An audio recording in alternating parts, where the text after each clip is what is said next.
Empieza como un resplandor, un brillo verdoso ahí en el horizonte, casi como si amaneciera antes de tiempo. Pero luego crece, ondula, baila en el cielo de la noche.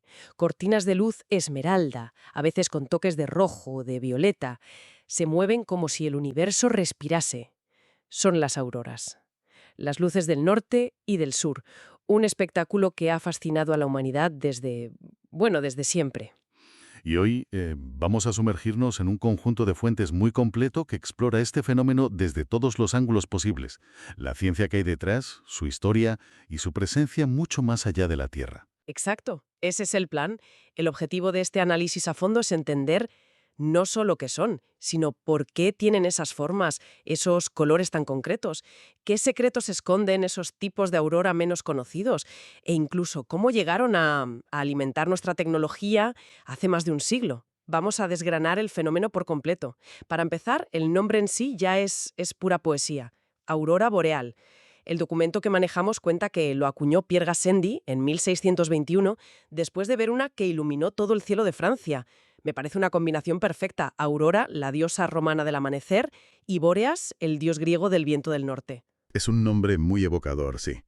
Pero es curioso porque, aunque las llamemos luces del norte, no ocurren exactamente en el polo norte geográfico. Ah, no es tan justo en el polo. No. El fenómeno se concentra en una especie de anillo de luz. Se llama el óvalo auroral. Y este óvalo está centrado en los polos geomagnéticos, que no coinciden con los geográficos. Y además, no es estático. ¿A qué te refieres? Se mueve. Constantemente. El viento solar, ese flujo de partículas que nos llega del Sol, lo empuja y lo deforma todo el rato. Por el lado de la Tierra que mira al Sol, el lado diurno, el óvalo está a unos 15 grados del polo, pero por el lado nocturno se estira, se aleja hasta 23 grados. Ah, claro, por eso los mejores sitios para verlas, como Escandinavia o Alaska, no están justo en el polo, están en esa franja. Justo. Están bajo ese anillo desplazado. Entiendo. Y el documento recalca que, durante tormentas geomagnéticas potentes, esos óvalos se expanden muchísimo. Me viene a la cabeza el famoso evento Carrington de 1859, la tormenta solar más bestial que hemos registrado. Se vieron auroras rojas hasta en Cuba y Hawái, en los trópicos. Exactamente. Esas tormentas son la clave de todo. Están directamente relacionadas con la actividad del Sol y su ciclo de manchas solares, que, bueno, dura unos 11 años. Todo está conectado. Una explosión en la superficie del Sol a 150 millones de kilómetros puede acabar pintando el cielo nocturno de nuestro planeta. Hablemos de esa pintura, de la experiencia visual. El artículo describe las formas como si fuera un crescendo de espectacularidad. Empieza con algo muy sutil, un resplandor en el horizonte, y luego aparecen manchas que parecen como nubes luminosas. Pero la cosa se pone seria con los arcos. Los arcos son esa imagen clásica, ¿no? La banda luminosa que cruza todo el cielo. A menudo, dentro de esos arcos, aparecen estructuras verticales, los rayos, que le dan esa textura de cortina que se mueve. Y todo esto culmina en la forma más impresionante de todas, La corona. la corona. Cuando la aurora está justo encima de quien observa, todos esos rayos parecen nacer de un único punto en el cielo. Es como estar en el centro de una explosión de luz. El documento dice que es un efecto de perspectiva, pero la sensación debe de ser increíble. Y esa sensación se multiplica con los colores. Aquí es donde la física se pone realmente interesante, porque la paleta de colores de una aurora es como un mapa químico de nuestra atmósfera. Depende del gas con el que chocan las partículas solares y sobre todo de la altitud a la que ocurre ese choque. O sea que cada color nos está hablando de una capa diferente de la atmósfera. Precisamente. El rojo, por ejemplo, se produce a altitudes muy elevadas, por encima de los 150 kilómetros. Allí arriba lo que abunda es el oxígeno atómico.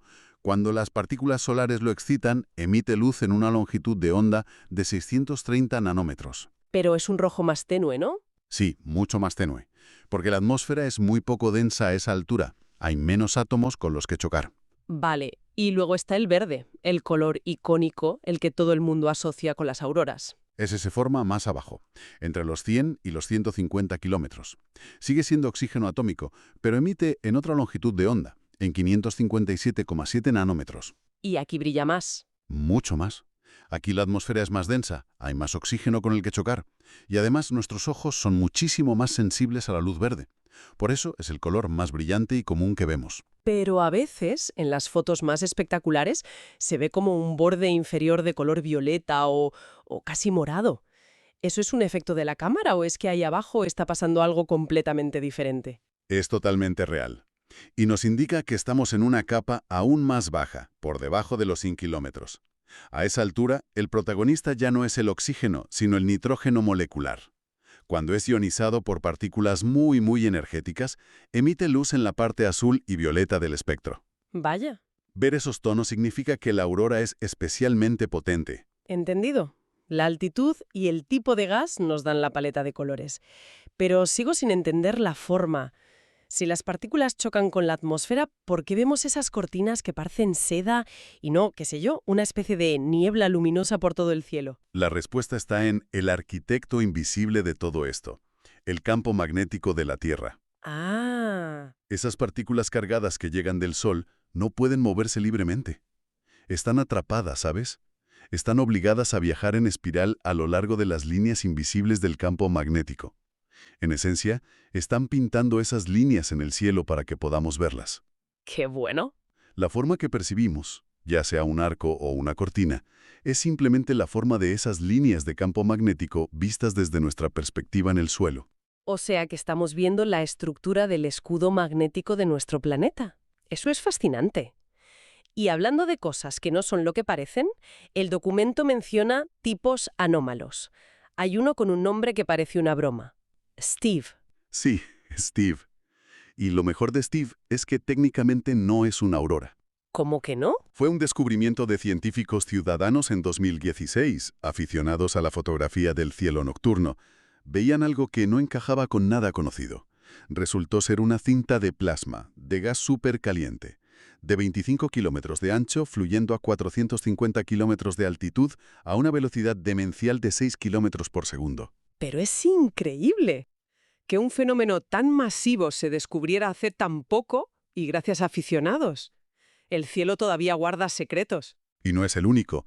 El material menciona otros, como la aurora de Valla de Estacas o la aurora de Duna.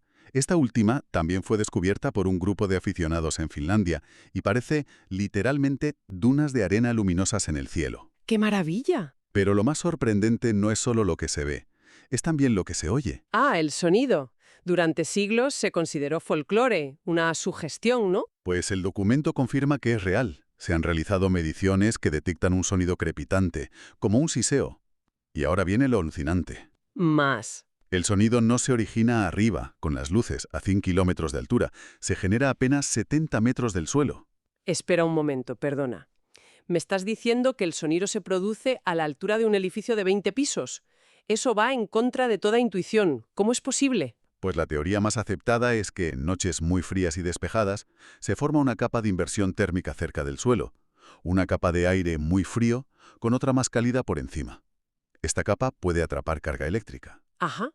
Cuando la tormenta geomagnética que causa la aurora llega a su clímax, puede provocar una descarga súbita en esa capa, justo sobre nuestras cabezas, creando ese sonido. ¡Qué fuerte! Es la prueba de que el fenómeno nos toca de cerca, literalmente. Vale. Esto cambia la perspectiva por completo. Hemos visto el dónde, el cómo se ve y hasta cómo suena. Pero vayamos al origen de todo. El motor que pone en marcha esta maquinaria cósmica es el viento solar, ¿no? Exacto. Hay que imaginar la Tierra constantemente inmersa en una tormenta de partículas, que es el viento solar. Nuestro planeta se defiende con su campo magnético, la magnetosfera, que desvía la mayor parte de ese flujo.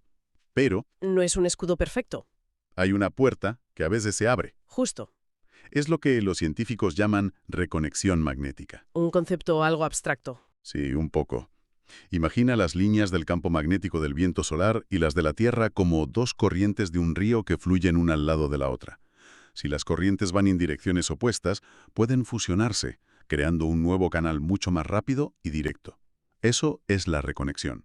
Abre una compuerta. Una compuerta para que la energía y las partículas del viento solar inunden nuestro sistema. Una vez dentro, esas partículas se acumulan en la parte nocturna del campo magnético. que por el empuje del viento solar se estira como si fuera la cola de un cometa, la llamada magnetocola. Eso es como cargar un tirachinas gigante. La magnetocola se llena de energía y partículas hasta que se vuelve inestable. Entonces, otro proceso de reconexión en esa cola las dispara de vuelta hacia la Tierra, canalizadas hacia los polos. Pero para crear una aurora de verdad necesitan un último empujón, entiendo. ¿Sí? Una aceleración final. Ocurre en una zona entre 4.000 y 12.000 kilómetros de altitud, la región de aceleración auroral. Allí, unos potentes campos eléctricos las aceleran a velocidades enormes, dándoles la energía necesaria para hacer brillar la atmósfera. Son estas partículas, finalmente, las que chocan con el oxígeno y el nitrógeno. Les ceden su energía, los excitan. Y los átomos, para volver a su estado normal, liberan esa energía extra en forma de luz, de fotones. Es como un neón gigante. Es exactamente el mismo principio que un letrero de neón. Un gas encerrado en un tubo al que se le aplica una corriente eléctrica. Solo que aquí el tubo es la atmósfera entera y la corriente eléctrica viene del Sol. Y la humanidad lleva viendo este letrero de neón cósmico desde el principio de los tiempos. El artículo cita registros chinos de hace casi 5.000 años. Las culturas antiguas lo interpretaban como puentes al más allá, danzas de los dioses o presagios. Pero el momento clave en nuestra comprensión moderna está ligado a la invención del telégrafo. Y a ese evento Carrington de 1859 que mencionabas antes. La anécdota de los telegrafistas es, sencillamente, de película. La tormenta geomagnética fue tan brutal que indujo corrientes eléctricas directamente en los cables del telégrafo por todo el mundo. Y el documento transcribe la conversación real por telegrama entre los operadores de Boston y Portland.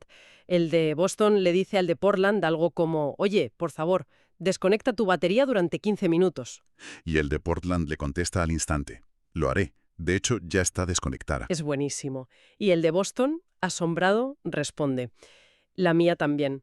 Estamos trabajando con la corriente de la aurora». Y le pregunta: «¿Cómo recibes mi escritura?» La respuesta es para la historia. Mejor que con nuestras baterías puestas. Estuvieron enviando y recibiendo telegramas durante 2 horas usando únicamente la electricidad generada por la aurora en los cables. Es la primera prueba irrefutable de la naturaleza electromagnética del fenómeno. Y fue un aviso, la demostración de que estos espectáculos celestes tienen un poder físico real que puede interactuar, para bien o para mal, con nuestra tecnología. Hoy, una tormenta como la de Carrington podría colapsar redes eléctricas y flotas de satélites. Aquella anécdota fue el nacimiento de lo que hoy llamamos meteorología espacial. Y para terminar de ampliar el foco, resulta que este espectáculo no es exclusivo de la Tierra. El mecanismo es universal. Totalmente. Júpiter y Saturno, con sus campos magnéticos potentísimos, tienen auroras permanentes que empequeñecen a las nuestras. Las de Júpiter son especialmente complejas. No solo las alimenta el viento solar, sino también el material volcánico que escupe constantemente su luna Io. ¡Ostras! De hecho, cada una de sus grandes lunas deja una especie de huella auroral en la atmósfera del planeta.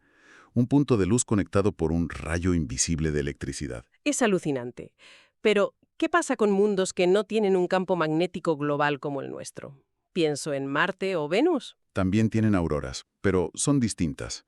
Venus no tiene campo magnético propio, así que el viento solar golpea directamente su atmósfera superior. ¿Y entonces? Sus auroras son manchas difusas que pueden aparecer por todo el planeta. ¿Y en Marte? Creía que no tenía campo magnético. No tiene uno global, pero su corteza conserva bolsas de magnetismo antiguo, de cuando sí lo tenía. Las auroras marcianas son fenómenos locales, pequeños parches de luz que se encienden justo sobre esas zonas magnetizadas. Vaya. Pero lo más increíble no se quedan los planetas. Se han detectado auroras en el cometa 67P. ¿En un cometa? ¿Cómo? Por la interacción del viento solar con el gas que el cometa desprende al acercarse al Sol. Pero la fuente menciona el caso más extremo. Se ha detectado una aurora en una enana marrón, un objeto a medio camino entre planeta y estrella, a años luz de aquí. No me digas. Y su aurora es 1.000.000 de veces más brillante que la de la Tierra. ¿1.000.000?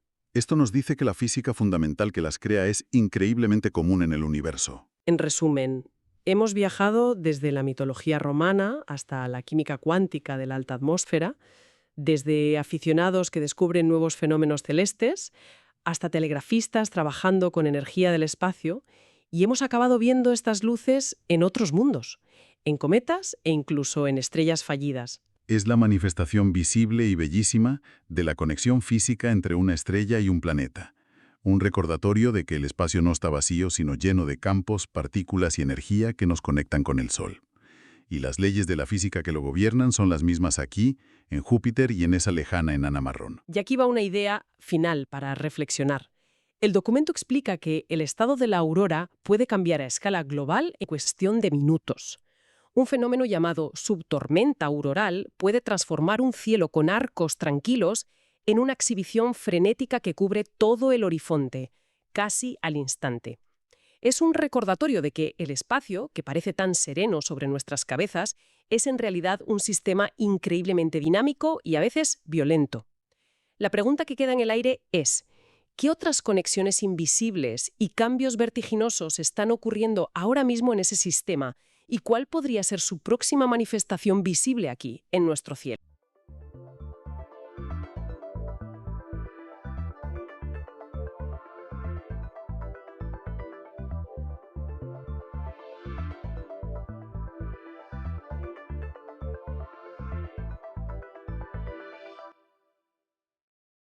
Fíjate, hay una idea que lleva décadas ahí, casi como un buen plato de pasta, ¿no?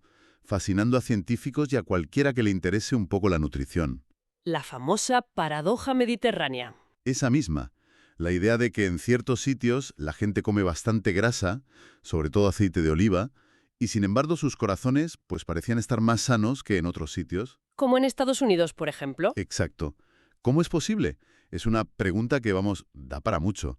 Y es justo el punto de partida de nuestro análisis de hoy. Pues sí, vamos a meternos de lleno en la dieta mediterránea. Y para hacerlo nos hemos armado con una pila considerable de material. Estudios clave, revisiones, metaanálisis. Todo lo que ha ido publicando la ciencia. Básicamente, sí. Todo el trabajo de décadas con el que se ha intentado descifrar el que es, probablemente, el patrón alimentario más famoso y estudiado del mundo. Y es que la misión que tenemos hoy es ir un poco más allá del titular fácil de «come aceite de oliva y vivirás 100 años», no. Claro. Queremos desentrañar qué es exactamente la dieta mediterránea como concepto científico. Porque, y esto es clave, no es lo mismo que la comida que se come en el Mediterráneo. Para nada. Vamos a ver qué dice la ciencia sobre sus beneficios, pero también las idas y venidas de la investigación, los debates que ha habido. Y acabaremos con algo que a mí me parece fascinante. ¿El qué? ¿Por qué la UNESCO llegó a declararla Patrimonio Cultural Inmaterial de la Humanidad? Es que no es solo un menú, es todo un universo. Pues vamos a ello. Vale. A ver, empecemos a desgranar esto, porque si a mí me dicen dieta mediterránea, lo primero que pienso es, pues una ensalada, un buen chorro de aceite, pescado, verduras. Lo típico. Pero el concepto que estudia la ciencia es mucho más concreto, ¿verdad? Si hasta tiene fecha de nacimiento. Así es, y este es el primer gran matiz. El término se acuñó en 1975. Lo hicieron el biólogo Ansel Keys y la química Margaret Keys. Ajá. Y no se basaron en todo el Mediterráneo, sino en lo que vieron en los años 50 y 60 en zonas muy, muy específicas. ¿Cómo cuáles? Pues Grecia, el sur de Italia y algunas zonas costeras de España y Francia. Y esto nos lleva a una distinción que es fundamental y que la gente suele pasar por alto. La diferencia entre dieta y cocina mediterránea, ¿no? Exactamente.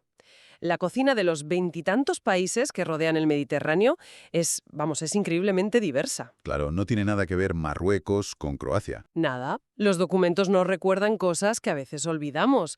En el norte de Italia, por ejemplo, tradicionalmente se cocinaba con manteca de cerdo o mantequilla. Ya. El aceite de oliva era más para aliñar. Y si te vas al norte de África, pues se usaban otras grasas, como la de la cola de oveja. O sea, que la dieta mediterránea estudiada es un modelo, casi un ideal. Es un patrón muy concreto extraído de toda esa diversidad, un constructo científico. Entendido. Entonces, ¿cuál es ese patrón exactamente? Siempre se dibuja como una pirámide. Eso es. En la base, lo que lo sostiene todo, están los alimentos de origen vegetal. Para comer a diario. A diario y en abundancia.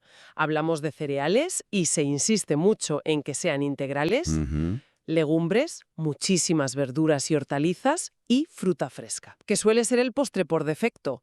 Y claro, la grasa que lo une todo, el aceite de oliva. Oye, y una cosa que me llama la atención de esa base con tanto cereal, pan, pasta, Es que es muy rica en gluten. Buena observación. En un mundo donde no paramos de hablar de intolerancias y sensibilidades, ¿cómo encaja? Es muy pertinente lo que dices. De hecho, uno de los análisis que hemos visto apunta a una consecuencia un poco inesperada de la globalización de esta dieta. A ver, A ver, no es que la dieta cause trastornos del gluten, ¿eh? Cuidado. La correlación es más sutil. vale. A medida que un patrón que es intrínsecamente rico en gluten se hace súper popular en todo el mundo, pues es lógico que los trastornos asociados a él, que ya estaban ahí, se hagan mucho más visibles. Claro, se diagnostican más a escala global. Exacto. Es una consecuencia de su propio éxito, por así decirlo. Entendido. O sea, al exportar la dieta se exporta la visibilidad del problema. Curioso. Venga, sigamos subiendo por la pirámide. Pues por encima de la base vegetal, con un consumo ya más moderado, tenemos el pescado y el marisco. Varias veces por semana, ¿no? Eso es. También los lácteos, sobre todo yogur y queso, y las aves de corral y los huevos. Y ya en la puntita, para un consumo ocasional, casi de fiesta, La carne roja la carne roja, los procesados y los dulces. y el vino, que siempre genera debate. El patrón lo incluye, tinto normalmente, pero con dos condiciones que los estudios siempre subrayan. Moderación Y durante las comidas. Muy importante, es parte del acto social de comer. Exacto. Y lo fascinante es la composición nutricional que sale de todo esto. Las grasas pueden ser entre un 25 y un 35% de las calorías. O sea que no es una dieta baja en grasa, ni mucho menos. Del 8%. El protagonista es el aceite de oliva. Claro. De hecho, la Autoridad Europea de Seguridad Alimentaria, la EFSA, ha validado científicamente algunas de sus propiedades. ¿Y qué propiedades son esas exactamente? Son dos declaraciones de salud muy concretas. La primera, que los polifenoles del aceite de oliva virgen ayudan a proteger los lípidos de la sangre, el colesterol, del daño oxidativo. Vale. Y la segunda, que su ácido oleico, que es una grasa monoinsaturada, ayuda a mantener niveles normales de colesterol si sustituye a las grasas saturadas. Vamos, que no es solo una creencia popular. Hay ciencia sólida detrás del oro líquido. Pues sí, Bueno, y aquí es donde la cosa se pone de verdad interesante. El titular que todos conocemos es que esta dieta es sanísima. el mantra. Sí. Los estudios observacionales la asocian con menor mortalidad por todas las causas. Pero cuando te metes en los detalles, la historia de la evidencia científica es mucho más movida de lo que parece. Sobre todo con su beneficio más famoso, la salud del corazón. Totalmente. Es una historia de idas y venidas, de cómo la ciencia se autocorrige. Todo empezó, como decíamos, con el estudio de los 7 países de Ansel Keys. El que la puso en el mapa. Exacto. Y durante décadas pareció un dogma. Pero claro, la ciencia no funciona con dogmas. Espera. Un momento. Si ese estudio fue tan importante, ¿cómo puede ser que algunas de las revisiones más rigurosas que hay, las de la colaboración Cochrane, llegaran a hablar de incertidumbre? Ya. Es que suena a una contradicción enorme. Y lo fue. Generó un debate intensísimo en la comunidad científica. Las revisiones de Cochrane de 2013 y sobre todo la de 2019 pusieron el dedo en la llaga. Y dijeron que no estaba claro. Concluyeron que había incertidumbre sobre sus efectos. Pero ojo, el matiz es crucial. No dijeron que la dieta no funcionara. Ah, vale. Entonces, ¿cuál era el problema? El problema, según Cochrane, era la calidad de muchos de los estudios que se habían hecho hasta entonces. ¿No eran buenos? Los calificaron de calidad baja a moderada. Dicho de otro modo, el problema no era la dieta, sino que la forma en que se había estudiado no era lo bastante robusta para sacar conclusiones firmes. ¿Se entiende la diferencia? Perfectamente. No es la dieta no es buena, sino no lo hemos demostrado con el rigor que toca. Así avanza la ciencia, supongo. Exactamente. Y lo bueno es que la historia no acaba ahí. Ese debate sirvió para algo. ¿Ah, sí? Sí, en los últimos años han aparecido nuevas revisiones de 2023, de 2024, que con mejores métodos y más datos vuelven a aportar pruebas sólidas. O sea que se vuelve a confirmar. Se vuelve a apoyar esa reducción del riesgo cardiovascular. Una de ellas, por ejemplo, encontró un beneficio especialmente claro en mujeres. Hoy el consenso vuelve a ser fuerte. Vale, superado el arco narrativo del corazón. ¿Qué pasa con otras cosas? Diabetes tipo 2, por ejemplo, que es otra gran epidemia. Pues aquí, fíjate, el consenso científico parece haber sido mucho más estable. Ah, ¿sí? Sí, Los análisis que manejamos desde hace ya casi una década apuntan siempre a lo mismo. Seguir un patrón mediterráneo se asocia con un riesgo significativamente menor de desarrollar diabetes tipo 2. ¿Y las grandes organizaciones lo apoyan? La Asociación Americana de Diabetes, por ejemplo, la incluye como uno de los patrones más recomendables. Bien. Y ahora entremos en un terreno que siempre es más complejo, el cáncer. ¿Qué dice ahí la evidencia?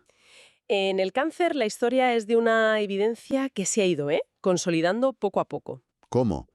Los primeros metaanálisis, allá por 2008, ya veían una correlación. Seguir la dieta a rajatabla se asociaba a un 6% menos de riesgo de morir por cáncer. Que no está mal. No, pero en 2017 otra revisión, aunque lo confirmaba, calificaba la evidencia de débil. O sea, había una señal, pero no era muy fuerte. Justo. Pero la investigación sigue. Y una revisión mucho más reciente, de 2021, ya es más contundente. ¿Y qué dice? Encuentra una asociación con un riesgo un 13% menor de mortalidad por cáncer en la población general. La certeza ha ido aumentando con los datos. Oye, y hay otro campo que a mí me ha sorprendido mucho al revisar todo esto. El cerebro, la capacidad cognitiva. Sí, es una de las áreas más prometedoras, la verdad. Una revisión de 2016 encontró una relación bastante clara entre seguir la dieta y tener un mejor rendimiento cognitivo. Mejor memoria y esas cosas. Eso es, y otros estudios la han correlacionado con un menor riesgo de Alzheimer y un deterioro cognitivo más lento con la edad. Pero aquí es crucial el matiz. Hablamos de correlación, no de que una cosa cause la otra, ¿correcto? Absolutamente, y hay que subrayarlo siempre. Estos estudios muestran una asociación, un vínculo estadístico muy potente. Ya. Pero no pueden afirmar al 100% que la dieta causa esa mejora cerebral. Podrían influir otros factores del estilo de vida.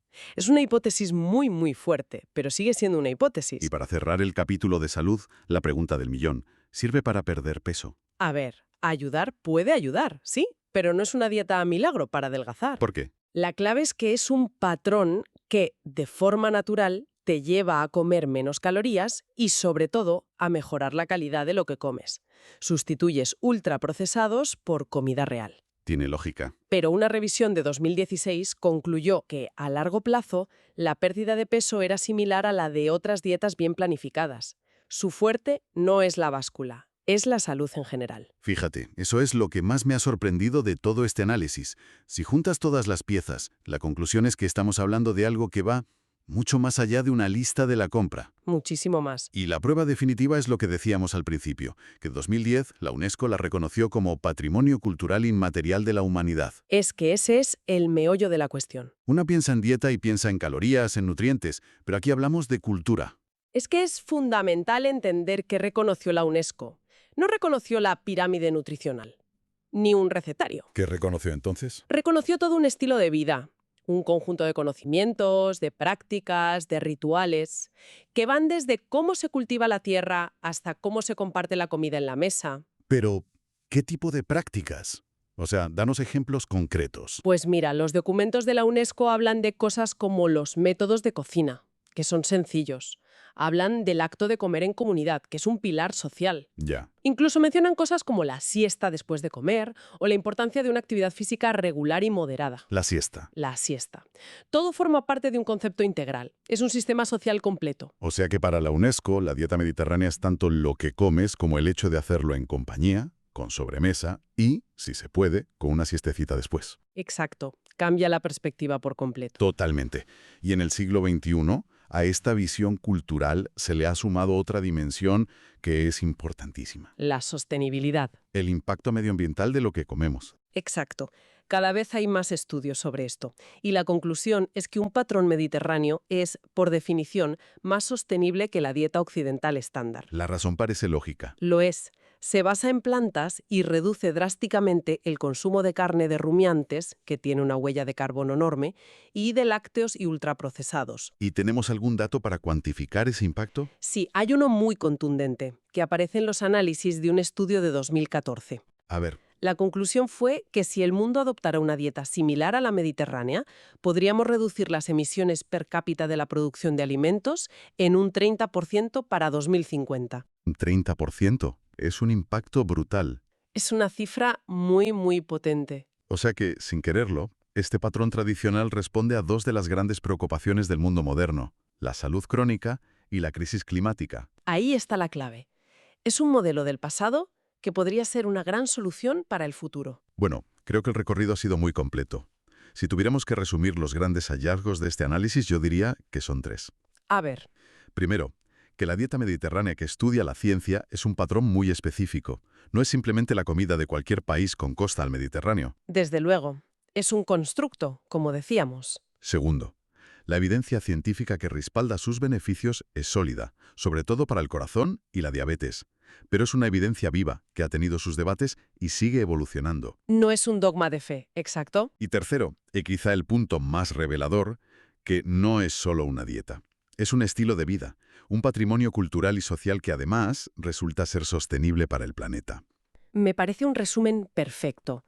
Y si me permites, me gustaría dejar una última idea en el aire, una reflexión final. Claro. Para poder estudiar esta dieta, los investigadores necesitan medirla, ¿no?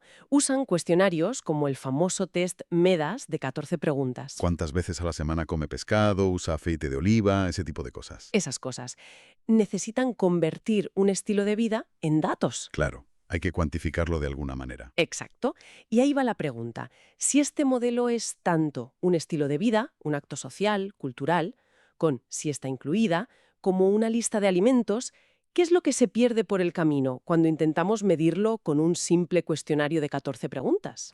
¿Es realmente posible adoptar la dieta mediterránea viviendo en Helsinki o en Tokio?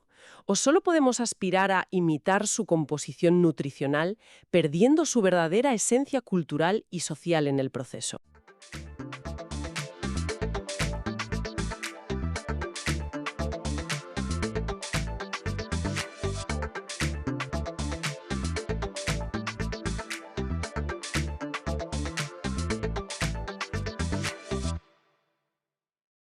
Bienvenidos a un nuevo análisis a fondo.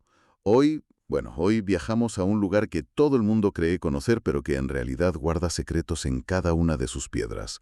Stonehenge. Sí, en la llanura de Salisbury, en Inglaterra.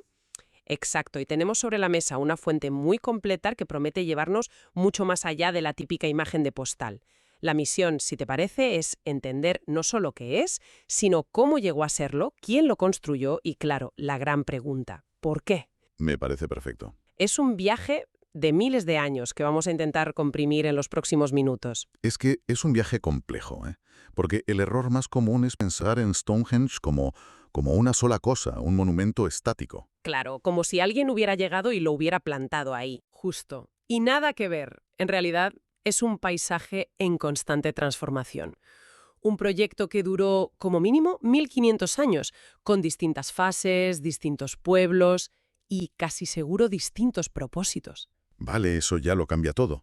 Con una historia tan larga y, por lo que dices, enrevesada, ¿por dónde empezamos a tirar del hilo? Pues mira, yo creo que la única forma de no perderse es hacerlo cronológicamente. Seguir los pasos de sus constructores, desde el primer poste clavado en la tierra hasta el último megalito. Me apunto ese viaje. Y por lo que veo en la fuente, el primer dato ya es para descolocar a cualquiera. La historia de Stonehenge empieza muchísimo antes de las piedras. Muchísimo antes. Habla de unos agujeros de poste del Mesolítico, de alrededor del 8000 a.C. O sea que antes de las rocas gigantes había postes de pino. Suena casi anticlimático. Puede sonar así, pero Eso es. es fundamental. Nos dice que ese lugar exacto en la llanura ya era especial para los cazadores-recolectores 5000 años antes de que se moviera la primera piedra. 5000 años. Es una barbaridad. No era un paisaje vacío, era un punto de referencia. Y no eran postes pequeños, ¿eh? La arqueología sugiere que eran postes de pino de casi 1 metro de diámetro. 1 metro de diámetro. Sí, posiblemente alineados de este a oeste. Y todo esto se conecta con el campamento cercano de Bleakmed, que demuestra una presencia humana continua en la zona. Era un lugar habitado, un lugar con memoria. Un lugar con memoria, me gusta esa idea. Entonces, ¿cuándo pasa de ser un lugar especial, con postes, a ser ya un monumento como tal? El gran salto ocurre sobre el 13100 a.C. Es la primera fase monumental, lo que los arqueólogos llaman Stonehenge I. Y de nuevo, hay que olvidarse de las piedras. ¿Todavía no hay piedras? Todavía no.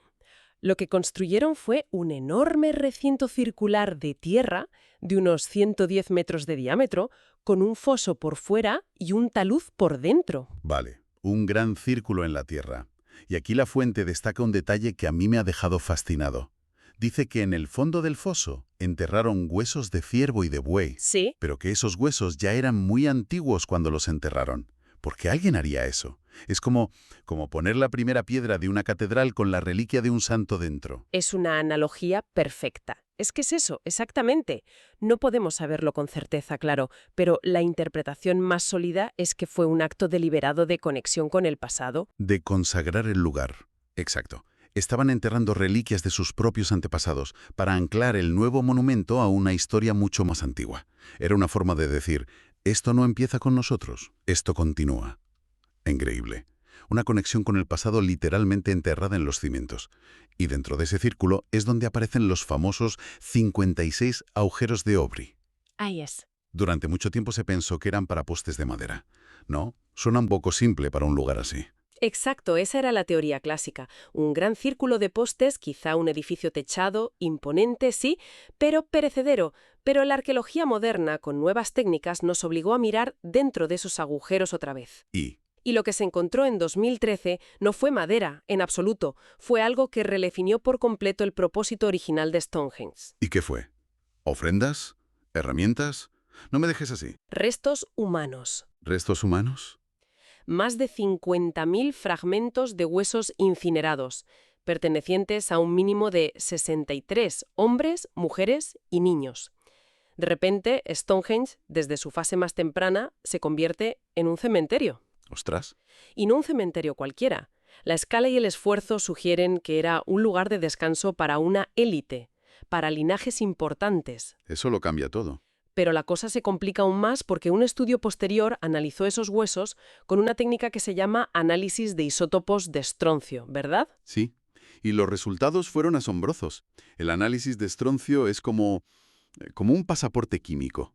Te dice de dónde eres. Exacto. Los elementos del agua y la comida de una zona se fijan en nuestros huesos y nos dicen dónde crecimos. Y en este caso, el pasaporte de muchos de los enterrados en Stonehenge no decía Salisbury. ¿No? ¿Y qué decía? Decía Gales. Gales. A más de 200 kilómetros. A más de 200 kilómetros. O sea que no solo era un cementerio para la élite, sino que la gente llevaba a sus muertos importantes desde muy, muy lejos para ser enterrados allí. Era un lugar de peregrinación final. Desde el principio, Stonehenge fue un dominio de los muertos con conexiones que ya se extendían por media isla. Y esa conexión con Gales, esa es la semilla de todo lo que vendrá después. Es la clave para entender la siguiente fase. Pues vamos a esa era, la de las piedras. Damos un salto al 2600 a.C. más o menos. La madera se abandona y llegan las famosas piedras azules o bluestones. Y aquí la logística me vuela la cabeza.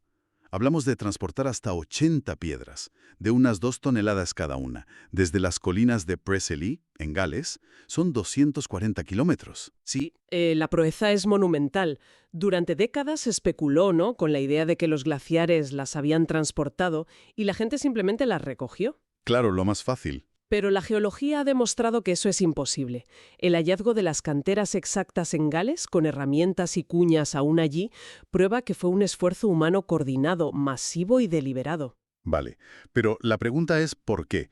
¿Por qué esas piedras y no otras más cercanas? Esa es la pregunta del millón. Y aquí es donde entra la teoría más revolucionaria de los últimos años, la de Wound Mound. Un momento.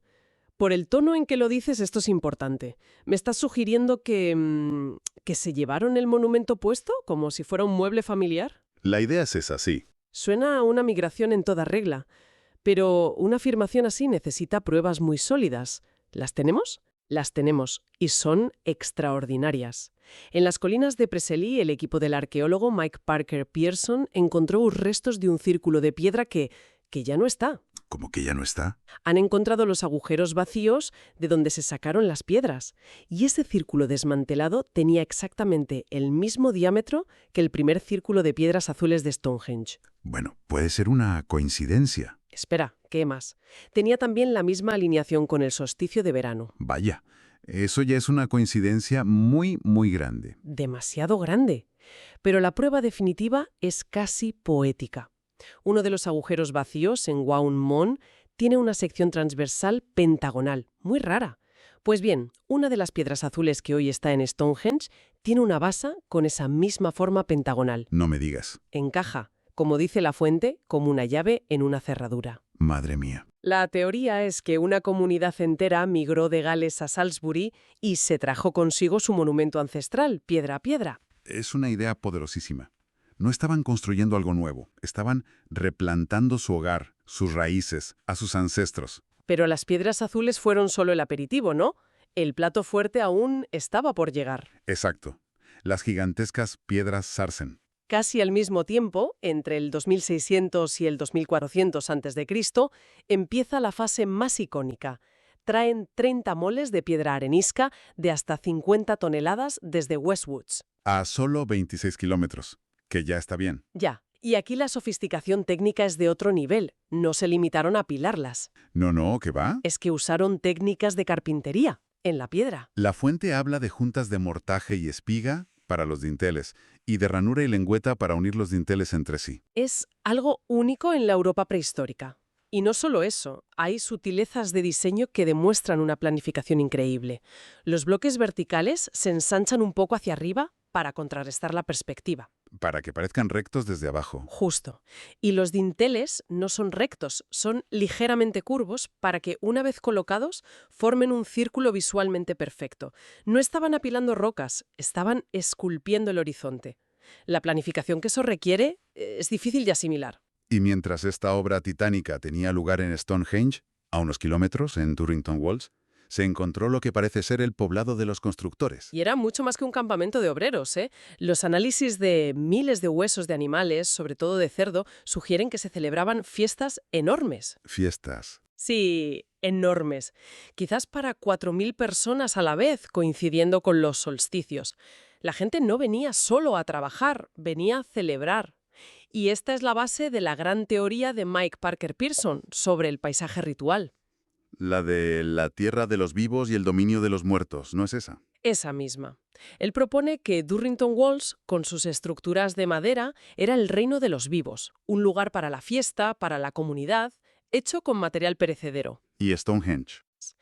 Stonehenge, hecho de piedra eterna, era el dominio de los muertos, el lugar para honrar a los ancestros.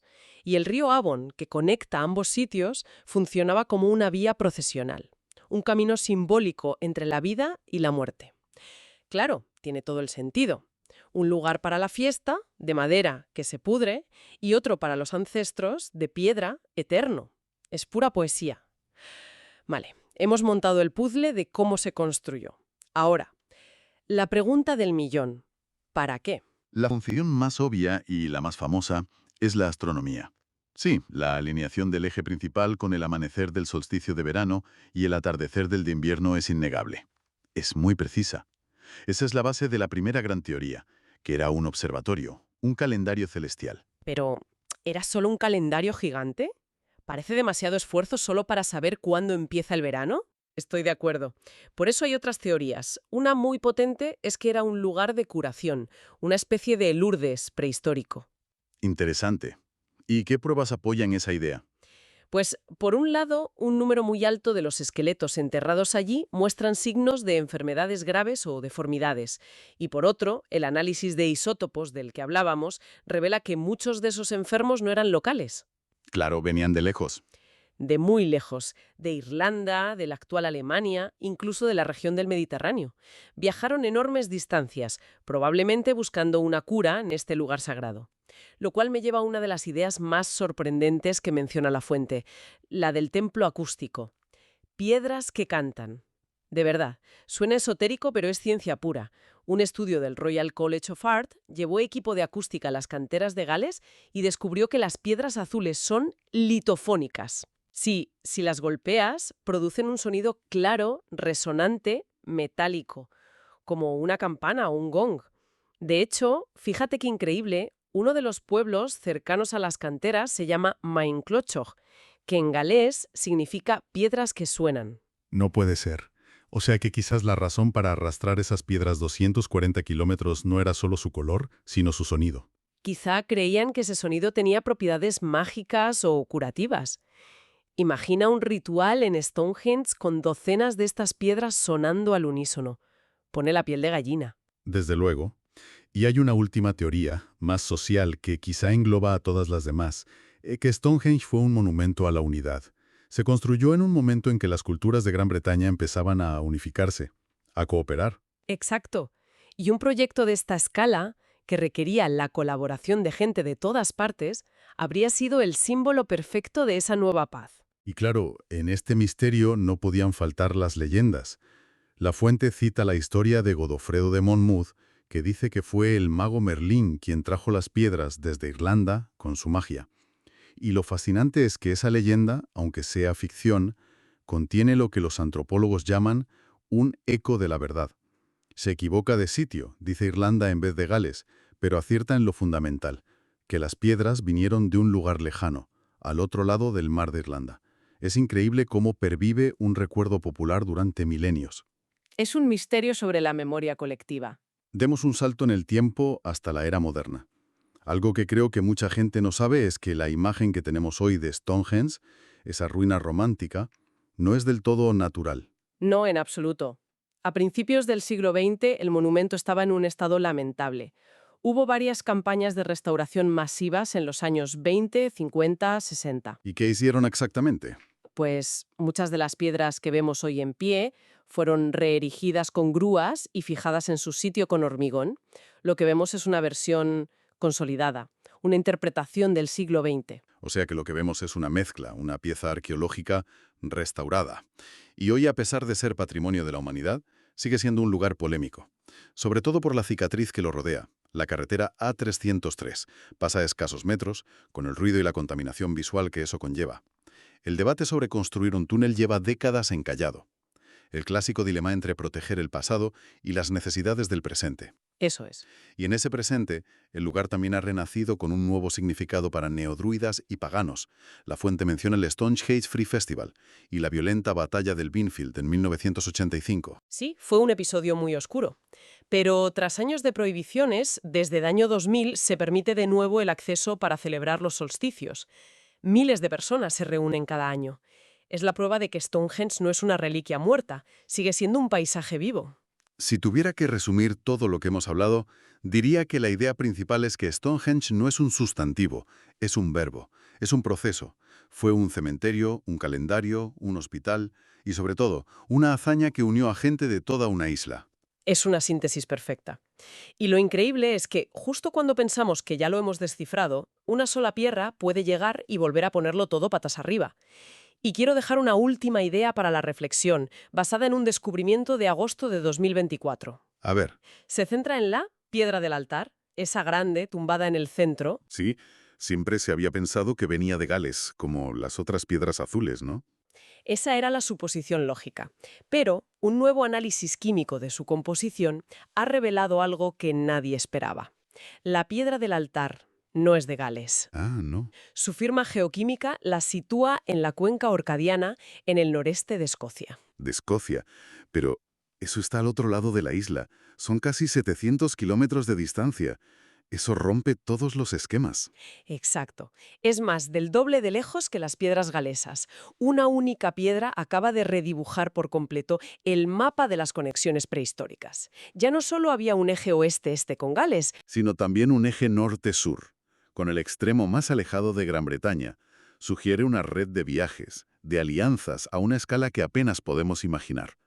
Y nos obliga a hacernos una pregunta vertiginosa. Si una piedra viajó 700 kilómetros, ¿qué otras historias de viajes épicos, ahora perdidas, guardan en silencio a las demás?